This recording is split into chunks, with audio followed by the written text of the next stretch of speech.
आइए, आपका स्वागत है अपने YouTube चैनल SPC क्लासेस में। आज की क्लास में हम संविधान में अगली क्लास पे चलते हैं।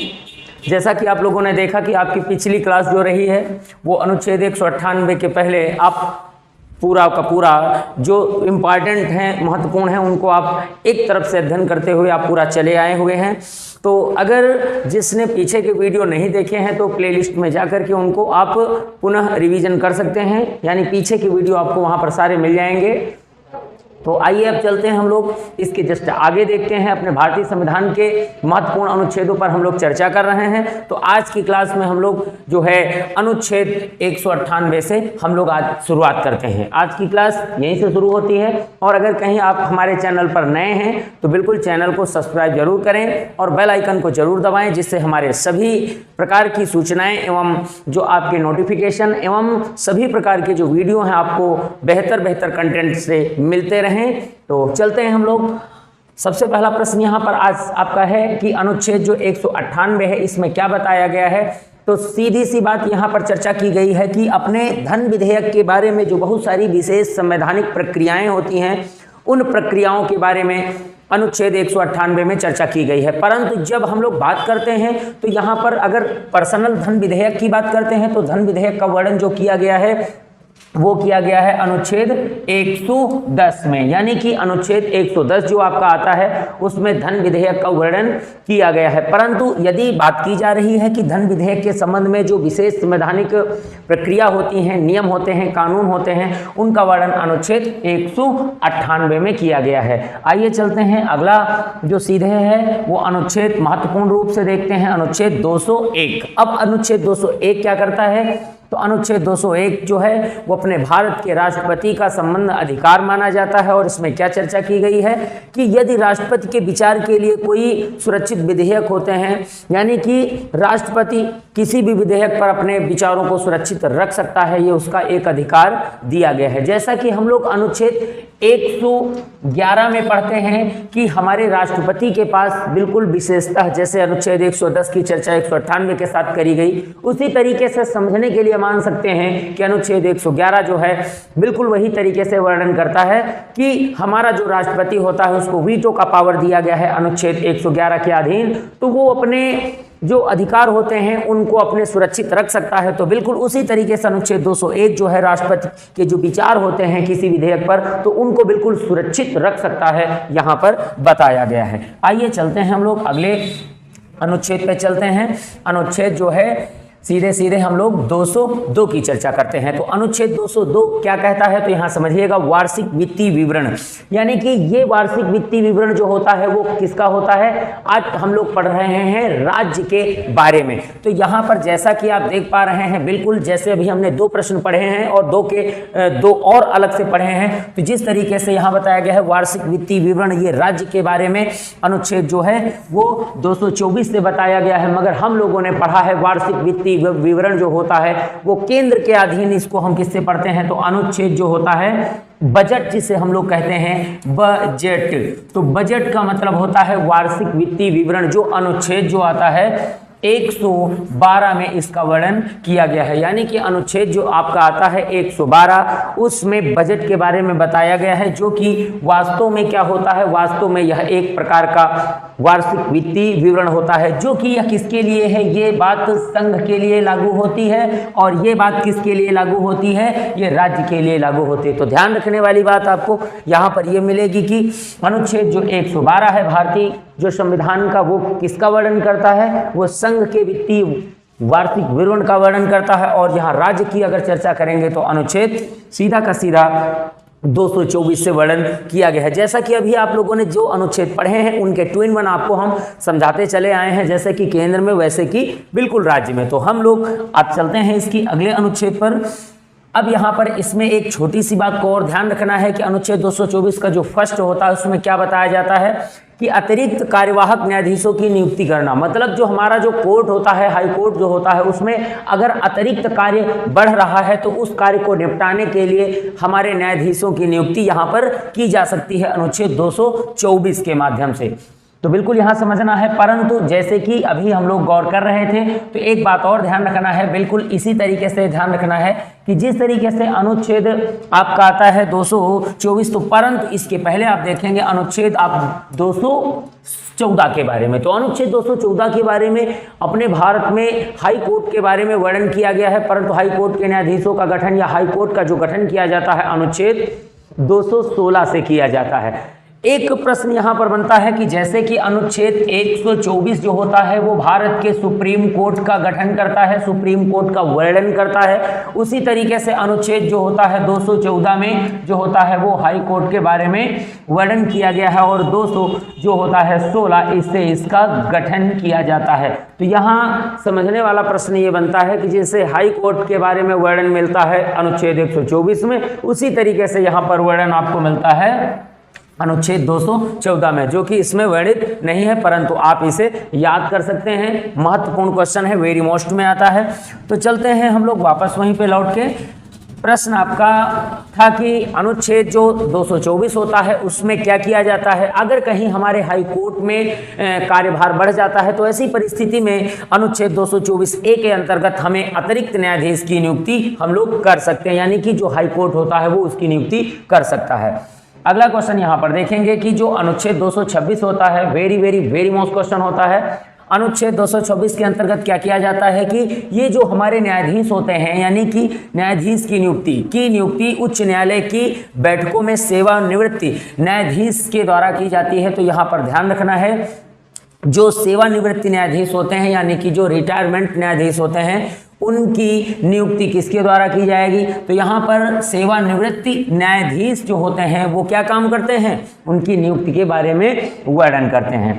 अब यहाँ पर अगला क्वेश्चन आप देखेंगे, यहाँ पर बात की जा रही है अनुच्छेद 226 के अंतर्गत। जैसा कि आपने देखा कि अनुच्छेद 226 क्या कहता है, अनुच्छेद 226 में चर्चा की गई है कि जो रिट जारी करने का अधिकार होता है वो हाई कोर्ट का किससे होता है। तो जैसे एक उदाहरण स्वरूप हम लोग पढ़ रहे हैं कि अनुच्छेद 1 होता है 32, अनुच्छेद 32 के तहत जो मौलिक अधिकार के अंतर्गत आता है उसे सुप्रीम कोर्ट को रिट जारी करने का अधिकार प्राप्त होता है। तो बिल्कुल उसी तरीके से अनुच्छेद 226 के माध्यम से ये जो हाई कोर्ट होता है उसको भी रिट जारी करने का अधिकार प्राप्त होता है। रिट कितने प्रकार के होते हैं, तो 5 प्रकार की रिटें होती हैं जो कि भारत के नागरिकों के हितों की रक्षा की जाती है। तो यहाँ पर दोनों क्वेश्चनों को चाहो तो कम्बिनेट करके याद कर सकते हो, जैसा कि यहाँ पर आपका वर्णन किया गया है कि ये जो अपना हाई कोर्ट होता है उसके पास एक पावर होता है जिसे क्या कहते हैं, रिट जारी करने का अधिकार कहते हैं। तो वो कौन से अनुच्छेद से उसको प्राप्त होता है, अनुच्छेद 226 से प्राप्त होता है। चलते हैं भाई हम लोग अगले अनुच्छेद पे, अनुच्छेद 239। अनुच्छेद जो आपका 239 होता है, तो यहाँ पर समझेंगे केंद्र शासित प्रदेशों का यहाँ शासन जो चलाया जाता है, जैसे कि 239 की यहाँ पर चर्चा की गई है। तो इससे क्या होता है, हमारे जो भारत के वर्तमान में अगर राज्यों की चर्चा करते हैं तो कितने राज्य हैं, 28 राज्य हैं अपने भारत में और 8 संघ राज्य हैं, 8 संघ राज्य हैं। तो इनका जो वर्णन है वो अलग किया गया है, इनका वर्णन जो है अलग किया गया है। तो अब प्रश्न बनता है कि हमारे केंद्र शासित प्रांतों के बारे में किस अनुच्छेद में वर्णन किया गया है, उनके शासन में प्रशासन के बारे में। तो वो अनुच्छेद 239 आता है जहां पर चर्चा की गई है। अब प्रश्न आता है कि अनुच्छेद 243 जो आता है उसका जो बी पार्ट है वेरी मोस्ट में आता है। इसे ध्यान रखना है कि ये जो पंचायतें हमारी नहीं होती हैं, ग्राम पंचायतें, तो ग्राम पंचायतों का गठन इससे किया जाता है। जैसा कि आप समझेंगे कि ग्राम पंचायतों का गठन करने के लिए एक अनुच्छेद आता है 243 का बी। अब प्रश्न यहाँ पर देखेंगे कि ग्राम पंचायत का गठन करने के लिए अनुच्छेद 1 आपका 40 आता है, जो कि किससे संबंधित है, तो नीति निर्देशक सिद्धांत से संबंधित है, जो कि भाग 4 का अंग माना जाता है। भाग 4 है नीति निर्देशक सिद्धांत है, जहां पर अनुच्छेद 40 से इसका गठन किया जाता है। और अगर यह हम अनुसूची में पढ़ते हैं, किसी अनुसूची में पढ़ते हैं, तो अनुसूची में हमें मिलता है कि यह 11वीं अनुसूची जो हमारी होती है, 11वीं अनुसूची में पंचायती राज के बारे में वर्णन किया गया है। तो दोनों बातों को आप ध्यान रखेंगे कि कैसे इसे हमें याद रखना है। अब चलते हैं हम लोग अपने अगले अनुच्छेद पर चलते हैं, अनुच्छेद आपका 243 का जी। अब प्रश्न यहाँ पर आपका चर्चा की गई है कि हमारी जो पंचायतों की अधिकार होते हैं, जो शक्तियाँ होती हैं, जो पावर होते हैं, वो किस अनुच्छेद से उसको प्राप्त होते हैं। तो प्राप्त 243 से ही होते हैं। 243 से ही होते हैं, परंतु इनके अगर महत्वपूर्ण जिम्मेदारियां अगर हम देखते हैं, इनकी शक्तियां देखते हैं, अधिकार देखते हैं, तो उसी के जी से, यानी कि उसका जो 7 नंबर होता है, 43 का 7 नंबर, उससे इनको प्राप्त कर दिया गया है। अब अनुच्छेद 249, अनुच्छेद 249 जो आपका आता है वेरी मोस्ट में इसको माना जाता है, जैसा कि अभी आप देखें कि राष्ट्रीय हित में जो राज्य सूची के मामले होते हैं, इसमें कानून बनाने का अधिकार, जैसे कि यहाँ बताया गया है कि संसद को होता है, परंतु आपको बिल्कुल याद कर लेना है कि जो भी समवर्ती सूची के विषय होंगे, बिल्कुल समझने वाली बात यहाँ पर है कि अगर कहीं कोई समवर्ती सूची का कोई भी विषय होगा तो ऐसे विषय में राज्य सूची में अगर उसको राष्ट्रीय हित का घोषित कर दिया जाए, सूची का विषय है और उसे क्या बनाया जाए, समवर्ती सूची में बनाया जाए, या फिर ये कह सकते हैं कि वो राज्य सूची में फिलहाल वर्तमान में आ रहा है, परंतु उसे जनहित का घोषित करना है, लोकहित का घोषित करना है, या फिर समवर्ती सूची का घोषित करना है, तो कौन घोषित करेगा? संसद को यह शक्ति दी गई है, परंतु इसमें सर्वाधिक अधिकार दिया गया है राज्यसभा को। राज्यसभा को इसमें सर्वाधिक अधिकार दिया गया है, इस चीज को अब आपको ध्यान रखना है। ये अनुच्छेद आपका आता है कौन सा? अनुच्छेद 239 के अंतर्गत यह अधिकार हमारे राज्यसभा को दिया गया है, या ये कह सकते हैं कि संसद को दिया गया है। अब इसके बाद देखेंगे अगला प्रश्न है आपका अगला महत्वपूर्ण जो अनुच्छेद आपका आता है वेरी मोस्ट में, कौन सा है? 257। अब 257 में यहाँ पर बहुत ही छोटी सी बात यहाँ बताई गई है कि कुछ ऐसे मामलों में राज्य पर संघ का नियंत्रण होता है, जैसे कि अभी यहाँ चर्चा की गई है, जो हमारा केंद्र होता है जिसे हम लोग केंद्र सरकार कहते हैं और हमारी राज्य सरकार होती है, तो यहाँ पर कहा जा रहा है कि ये जो संघ है, यहाँ संघ का नियंत्रण होता है और कहाँ पर होता है? राज्य में। यानी कि जैसे कि हमारी 3 प्रकार की सूचियां होती हैं, तो 3 प्रकार की सूचियों में सबसे पहले संघ की सूची, नंबर 2 पे राज्य की सूची और नंबर 3 पे समवर्ती की सूची।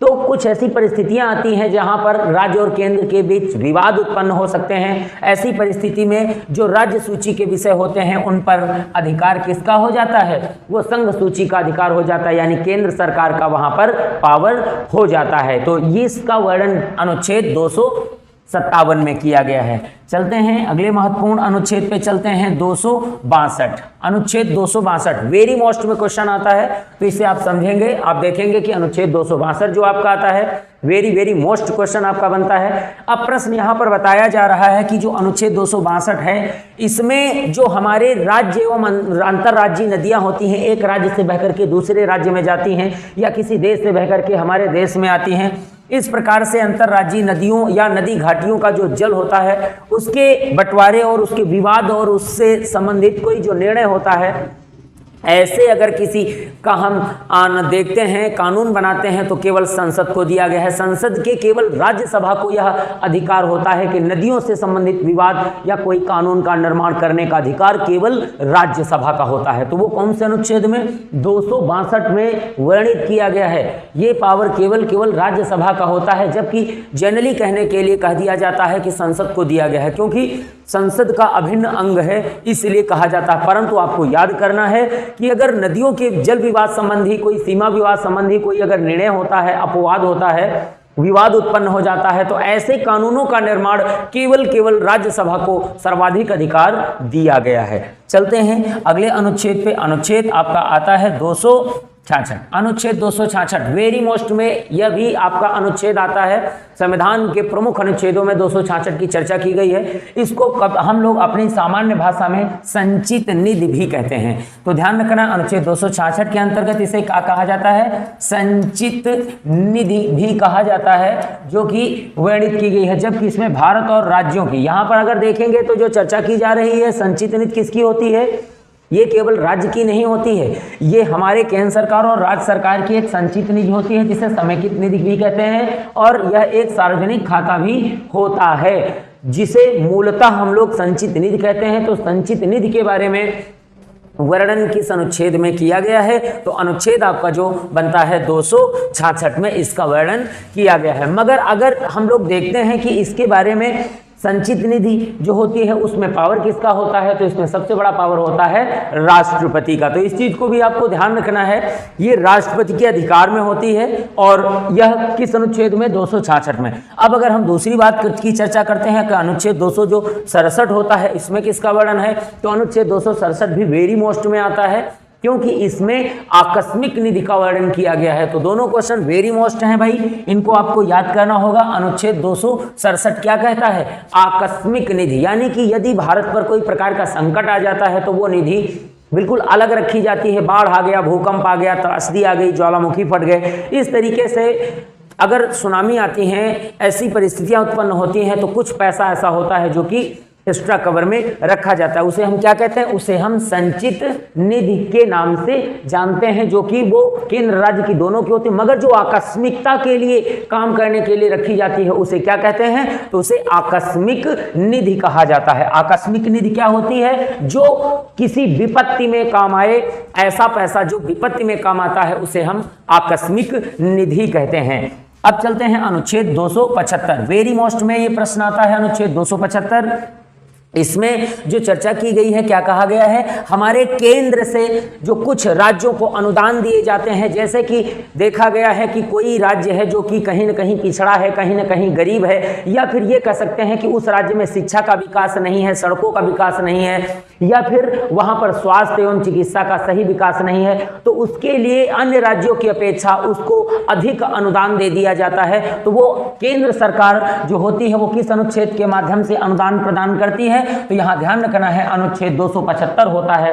ये किसी भी राज्य को एक्स्ट्रा रुपया दिया जा सकता है, यानी कि जैसे एक उदाहरण स्वरूप सबको 10-10 रुपए बांटे गए हैं, तो अगर यदि सरकार चाहेगी, केंद्र सरकार, तो किसी राज्य को 15 रुपए भी दिए जा सकते हैं, परंतु वो अनुदान के रूप में दिए जाएंगे, बजट के रूप में नहीं। बजट औसतन सबको लगभग विकास के अनुसार दिया जाता है, परंतु यदि कोई राज्य पिछड़ा है, गरीब है, तो उसे अनुदान भी प्रदान किया जाता है, या फिर ये कह सकते हैं उसकी परिस्थितियों को देखते हुए उसे अनुदान दिया जाता है। चलते हैं अपने अगले महत्वपूर्ण अनुच्छेद पे, जो कि अनुच्छेद 280, वेरी मोस्ट क्वेश्चन होता है अनुच्छेद 280। तो अनुच्छेद 280 के अंतर्गत आपको समझना है वित्त आयोग का वर्णन, यानी कि वित्त आयोग जो अपने भारत सरकार के अधीन तो नहीं होता है, मगर यह संविधान का एक संवैधानिक संस्था होती है, आयोग होता है, जिसे हम क्या कहते हैं, वित्त आयोग कहते हैं। और वित्त आयोग का गठन करता कौन है, तो वित्त आयोग का गठन भारत का राष्ट्रपति करता है। अब राष्ट्रपति के द्वारा गठित किया गया जो वित्त आयोग होता है वो अनुच्छेद 280 के अंतर्गत गठित किया जाता है, जो कि एक कैसी संस्था है, संवैधानिक संस्था है, क्योंकि संवैधानिक संस्था का यह होता है या उत्तराधिकार यह होता है कि वह किसी न किसी अनुच्छेद में वर्णित है, यानी इसका एक अपना उत्तराधिकार बनता है कि वह अनुच्छेद 280 में वर्णित है, इसलिए यह संवैधानिक संस्था है। अब हम लोग देखते हैं अगले महत्वपूर्ण अनुच्छेद को देखते हैं, और ये आज के लिए बिल्कुल आखिरी अनुच्छेद, आज की क्लास का ये बिल्कुल अंतिम अनुच्छेद होगा। जैसे कि हम लोग अनुच्छेद यहाँ पर देख पा रहे हैं कि 300 का यानी कि 300 का जो ए यहाँ पर चर्चा की जा रही है, तो अगर इसको आप समझें तो यह मौलिक अधिकार जो आपने पढ़ा कि 12 से 35, यानी पिछली क्लासों में आप जाकर के प्लेलिस्ट पर देख सकते हैं कि 12 से 35 के बीच जो मौलिक अधिकार दिए गए हैं उनमें कभी अनुच्छेद एक हुआ करता था 31 नंबर का अनुच्छेद हुआ करता था, जिसमें यह बताया गया था संपत्ति का अधिकार। तो संपत्ति का अधिकार वास्तव रूप में जो 44वां संविधान संशोधन था, 44वां संविधान संशोधन था, इस 44वें संविधान संशोधन 1978, वर्ष कौन था, 1978। तो यहां ध्यान रखना है 1978 में इस अनुच्छेद को यहां से हटा करके या यहां से निरसित कर करके सीधे कहां रख दिया गया था, 300 के ए में इसे रख दिया गया था। यानी यह क्या है, यह वास्तव में मौलिक अधिकार जो पहले हमारे साथ हुआ करते थे, मौलिक अधिकारों की संख्या संविधान निर्माण के समय कितनी थी, 7 थी, परंतु वर्तमान में कितनी है, वर्तमान में केवल 6 मौलिक अधिकारों का वर्णन किया गया है। तो उनमें से जो 7वां मौलिक अधिकार था जिसे संपत्ति का अधिकार कहा जाता था, वो 44वां संविधान संशोधन 1978 के द्वारा उसे 31 से हटा करके अनुच्छेद 300 के काम में रखा गया था। ये वही अनुच्छेद है जो कि आज यहाँ पर क्या कहता है, कानून के अधिकार के बिना व्यक्तियों व्यक्तियों को संपत्ति से वंचित नहीं किया जाना चाहिए। बिल्कुल सिंपल सी बात यहां पर बताई जा रही है, तो इसे बिल्कुल आप ध्यान रखेंगे। बाकी अगली क्लास इसकी जस्ट आगे हम लोग करेंगे, तो बिल्कुल चैनल पर बने रहें और चैनल को सब्सक्राइब जरूर करें।